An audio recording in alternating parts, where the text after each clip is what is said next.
So we're going to talk about definition, limits at infinity, and horizontal asymptotes. Okay, so these were all the things that we wanted to say in college algebra but couldn't say because we didn't have the background. Now we're ready to do it justice. So horizontal asymptotes.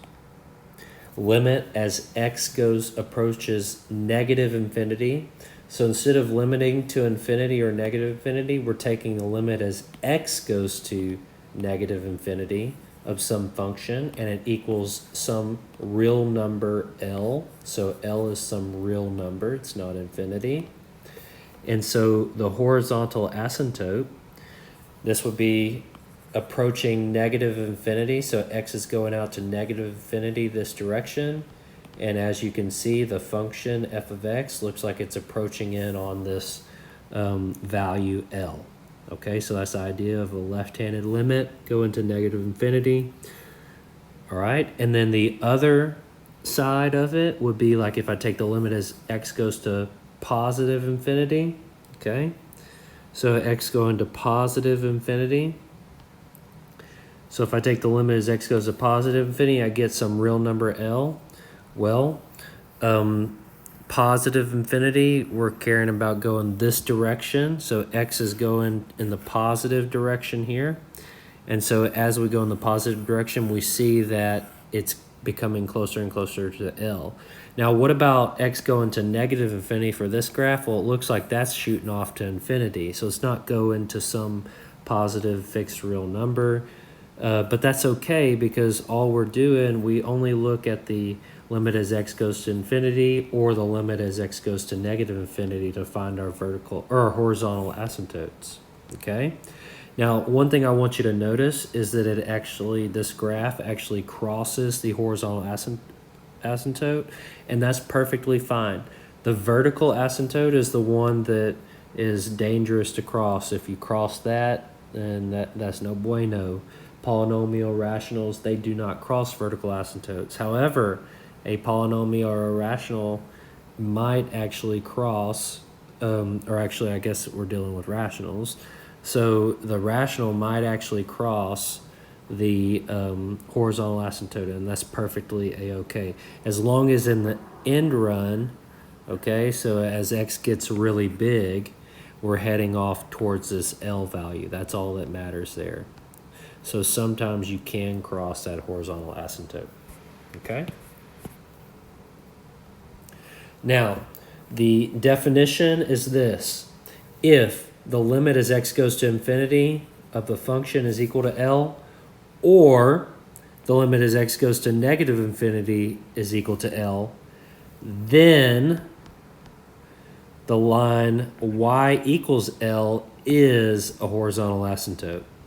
Okay, so if I take the limit, an infinite limit, and I get a number, then there's a horizontal asymptote that function has. If it's not a real number, say it's infinity or negative infinity, then that fails, and therefore we can't apply the theorem.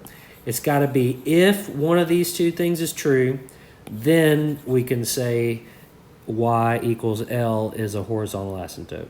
Okay, the way I think about if-then statements and logic, I think about it kind of like, almost everybody here drives at this point in your life. But if you don't, you can understand this pretty easy.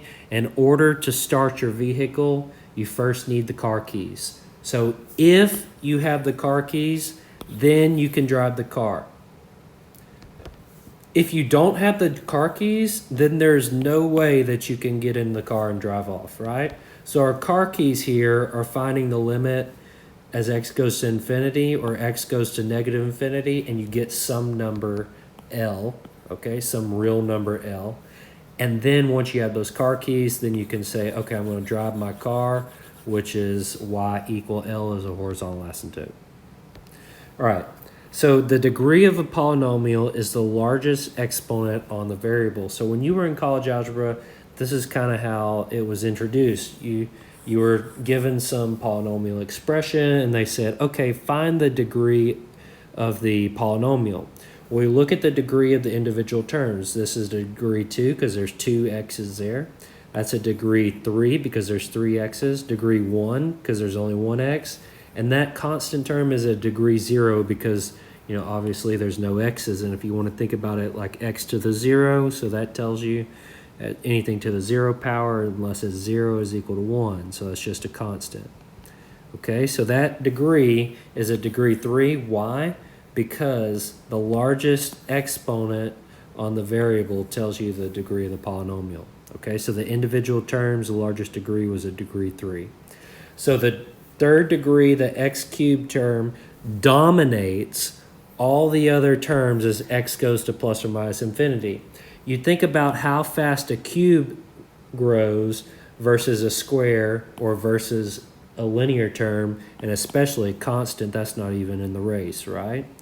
So you think about it graphically, it's easy to show like a line, that's a linear term, versus x squared, that's pretty fast, and then x cubed, that's even faster.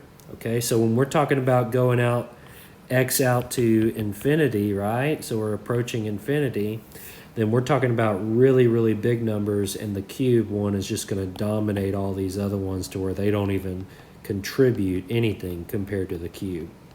So really what that amounts to is this theorem right here that says all we need to pay attention to is the lead coefficients and the lead terms. So say you have some polynomial here, x to the n, blah, blah, blah, all the way down to the constant, and then x to the m, and then all the way down to your constant. And so what this tells me, okay, is I've got this rational defined, and I have exponent n and exponent m. If the two exponents are equal to each other, and those are the lead terms, right?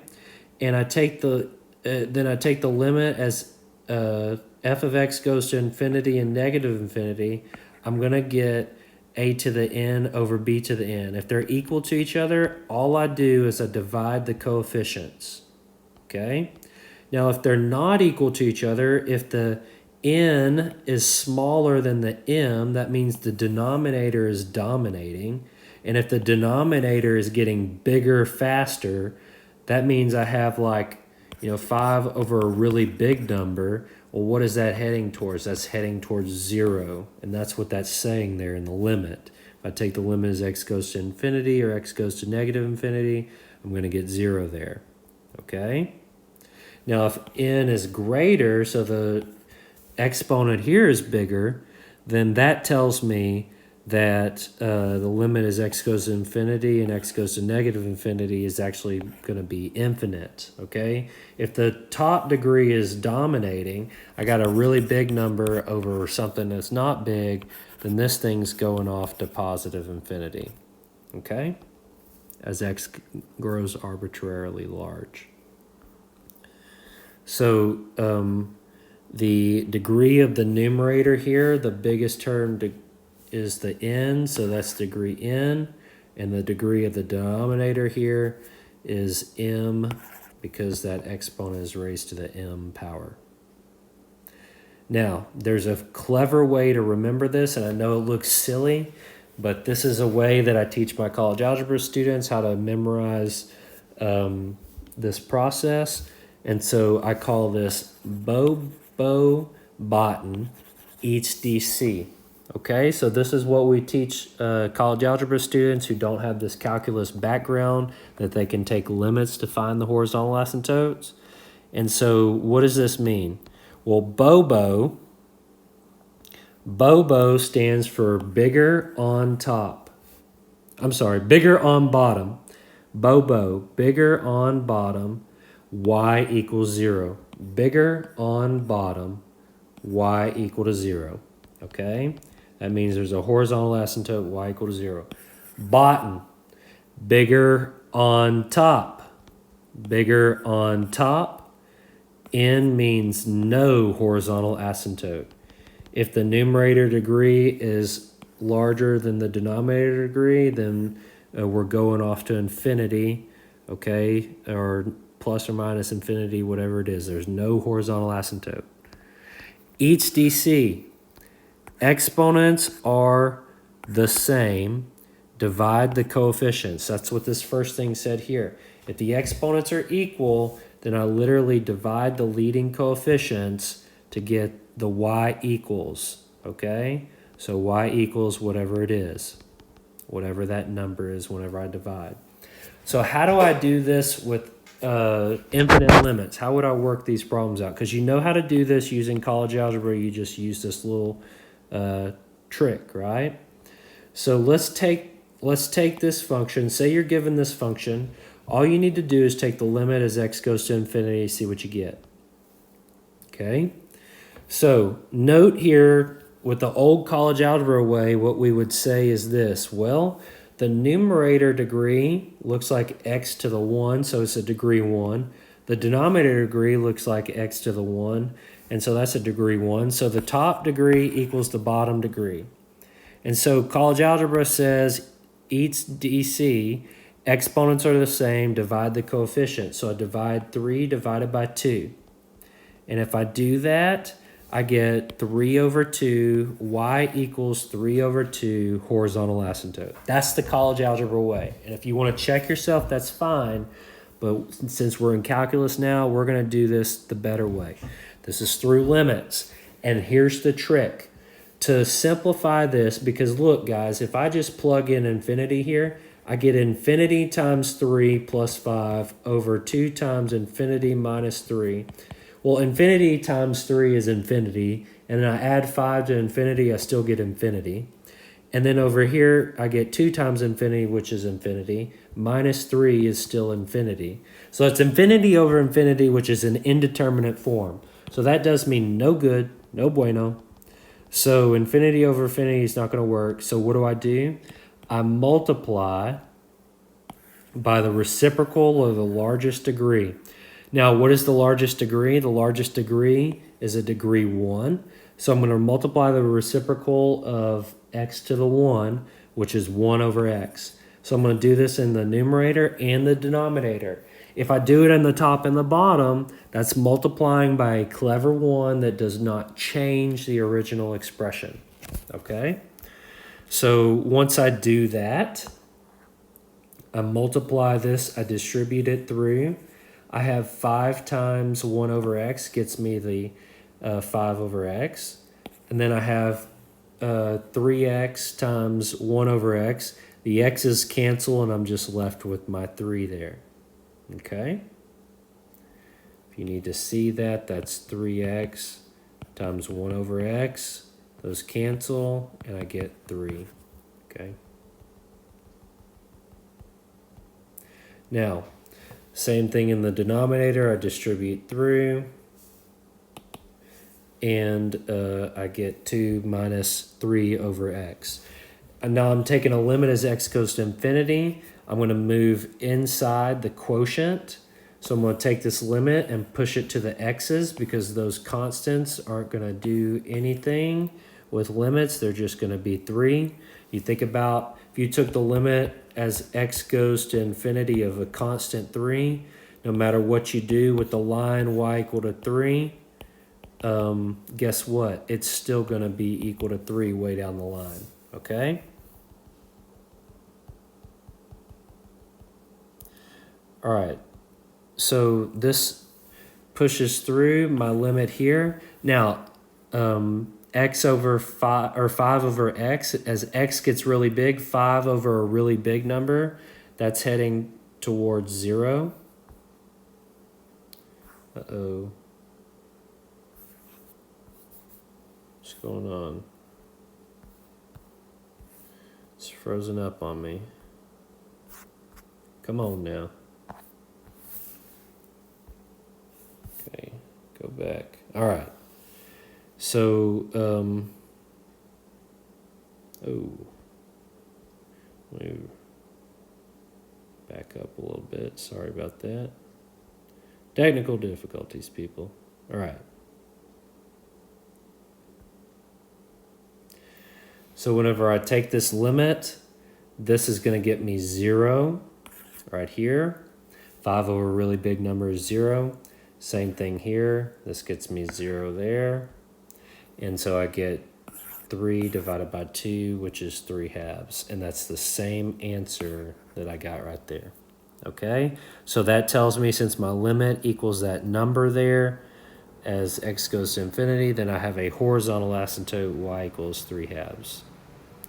All right, the next problem, I want to take the limit as x goes to infinity of x to the 4th plus 5x squared plus 1 divided by 7x squared plus 3x to the 5th plus x.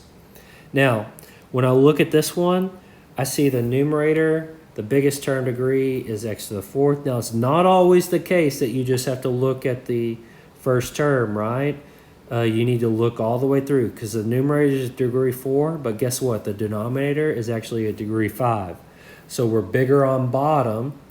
BOBO, that's going to be y equals 0 is a horizontal asymptote. Bigger on bottom, y equals 0. Guess what? That's college algebra. Now we're going to do it the calculus way. So the calculus way says what? We're going to multiply this by that leading term. So what's the biggest powered term? That's the x to the 5th one. So I'm going to multiply by that reciprocal, 1 over x to the 5th in the numerator and the denominator. I don't need to worry about the constant. Just look at the highest powered term and then do the reciprocal of that. Okay? Whenever I do that, there's a lot of damage that's taking place. So this distributes here. And I get, when I distribute here, I get 1 over x to the 5th. When I distribute here, I have 2 x's up top and 5 in the denominator, so the bottom wins by 3, so that's where that x to the 5th comes into play, or I'm sorry, x cubed comes in play. And then distribute this 1 over x to the 5th here. I've got 4 x's in the numerator, 5 x's in the denominator. The denominator wins by 1 of those x's, so I have 3 over x here. Okay. Here, if I multiply through, I have x times 1 over x to the 5th, and that gets me, well, x over x to the 5th. That's going to be 1 over x to the 4th. The numerator has 1x, the denominator has 5 x's, so guess what? The denominator has 4 more x's than the numerator. Guys, if you're having trouble with this, I'll write it out one time here. X times 1 over x to the 5th. This is x to the 1 over x to the 5. And so I subtract exponents. I have x, I have 1 over x to the 4th here, okay? If you wanted to really write it out, you could write out 5 x's and then cancel, okay?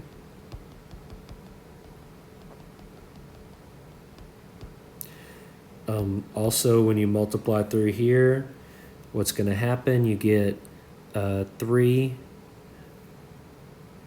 x to the 5th divided by x to the 5th. The x to the 5ths cancel, and you just get 3. And lastly, with the 7, you get that 7 over x cubed going on there. So when I plug in infinity here, everything that has a number over x or x squared or x cubed or whatever x, what happens if x goes to infinity? X goes to infinity, x squared goes to infinity, x cubed, x to the 4th, x to the 5th. So a number over a really big number is 0. So that means that this is going to 0, this is going to 0, this is going to 0. So all those go to 0. Okay, this one's going to 0. This one stays at 3 because there's no variable x. Okay, and then this one is going to 0. All right, if you don't believe me, you can graph these things. If you graph those things, that's going to look kind of like that. And as you go to infinity, you clearly see that you're going to y equals 0. Okay. Now, this becomes 0 over 3, which if you know, do not miss this. I always get somebody, they get 0 over 3 and they write does not exist, but that does exist. That number is 0. Okay. So you think of it 0 as nothing, and you take nothing and you divide nothing by 3, guess what? You still have nothing, okay? All right, one last problem. I'm going to take the limit. I'm going to take the limit as x goes to infinity again. And here, the numerator degree, I see it's a degree 3. In the denominator, it's a degree 1, so it's bigger on top. So BOTN means bigger on top. There's no horizontal asymptote. So if I take this limit, it's either going to be plus or minus infinity, basically, is what we know, okay? I'm going to multiply by the reciprocal of the highest power term. So the degree of that term was degree 3. It was the dominant term. I multiply by the reciprocal, 1 over x cubed, and I do that in the numerator and the denominator. And when I do this, I multiply through. Those x cubes cancel, and I get 13 here. Okay. And then if I multiply this and this, I have 1x up top, 3x's down low, so that leaves 2 down low. So 5 over x squared. 1 over x cubed times 7 is 7 over x cubed. 1 over x cubed times 30 over x cubed.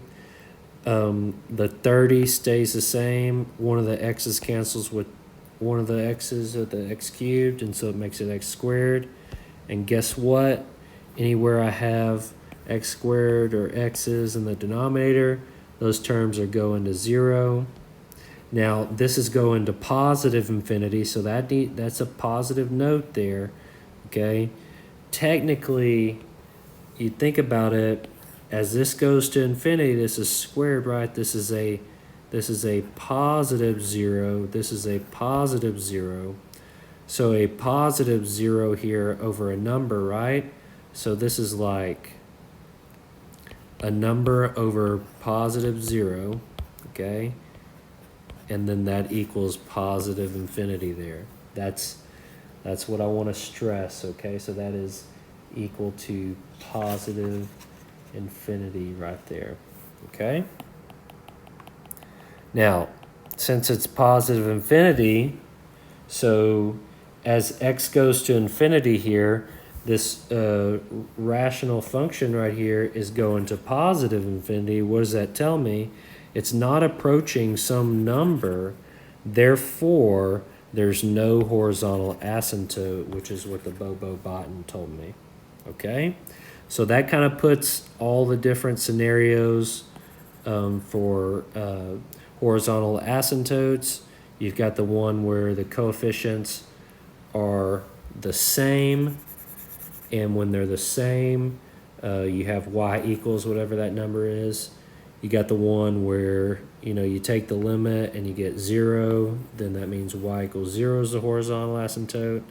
And then you got the last one where you get it plus or minus infinity and there's no horizontal asymptote, BOBOTN, okay? So those are the different scenarios.